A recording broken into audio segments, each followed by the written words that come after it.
నా పేరు వంశీకృష్ణ అండి సూడిశెట్టి. ఈ రోజు మేము ఏదైతే వెంకటపురం గ్రామంలో ఉన్నాం, మా వెనకాల చూసుకుంటే ఇదంతా కూడా పంచదారుల కొండ అండి. సో దీని మీద అత్యంత పురాతనమైన ధర్మలింగేశ్వర స్వామి టెంపుల్ ఉంది. సో దానికి 5 దారులు అనేవి నిరంతరం కూడా ఈ కొండ లోపల నుంచి వస్తాయి.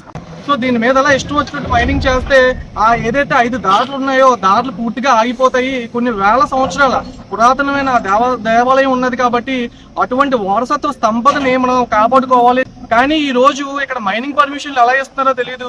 దీని మీద ఇప్పటికే అత్యంత దారుణంగా మైనింగ్ జరిగిందండి.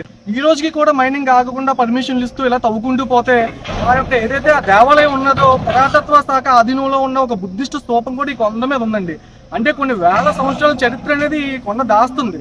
సో అటువంటి దాని మీద ఇలా మైనింగ్ చేసి దాని ఆనవాళ్ళు లేకుండా చేయడం అంతవరకు కరెక్ట్ అని నేను ప్రశ్నిస్తున్నా.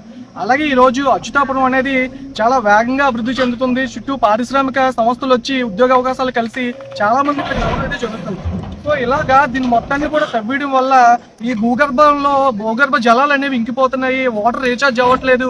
పర్యావరణం అనేది విధ్వంసం జరుగుతుంది. ఇది నిరంతరం కూడా ఉదయం లేదు రాత్రి పగలు తేడా లేకుండా కూడా ఇక్కడ మైనింగ్ అనేది జరుగుతుంది. నైట్ వెళ్తున్న వెహికల్స్ ఉదయం కూడా భారీ స్థాయిలో వాహనాలు అనేవి ఇక్కడ నుంచి వెళ్ళడం అయితే జరుగుతుంది. మేము రాత్రిపూట కూడా వచ్చి ఈ రోజు మేము దీన్ని చూపించడం జరిగింది. ఇంతకు ముందు కూడా నేను ఆల్రెడీ నాది ఒక న్యాయవాది అనే ఒక పేజ్ అయితే ఉంది ఇన్స్టాగ్రామ్ పేజ్ లో. ఆ పేజ్ లో ఈ చుట్టుపక్కల జరిగే అక్రమాల మీద నేను వీడియోలు అయితే చేస్తున్నా. అయితే నేను దీని మీద వీడియోలు పెట్టినప్పుడు కూటమి ప్రభుత్వం వచ్చిన తర్వాత దీని మీద మైనింగ్ జరగట్లేదు అని చెప్పి చాలా మంది చెప్పారు. సో అందుకు నేను రుజువు చేయాలని చెప్పి రాత్రి కూడా ఇక్కడ మైనింగ్ జరుగుతుంటే ఆ సమయంలో నేను ఇక్కడికి వచ్చి మైనింగ్ కూడా నేను చూపించాను లైవ్ లో. అలాగే ఈ రోజు నేను పగలొచ్చాను, పగలపూట కూడా నేను చూపిస్తున్నా ఈ పుణ్యగిరి కొండ మీద ఎలాగైతే మైనింగ్ జరుగుతుందో. కాబట్టి దీన్ని మైనింగ్ పర్మిషన్లు రద్దు చేయాలి, తక్షణమే చర్యలు తీసుకోవాలి.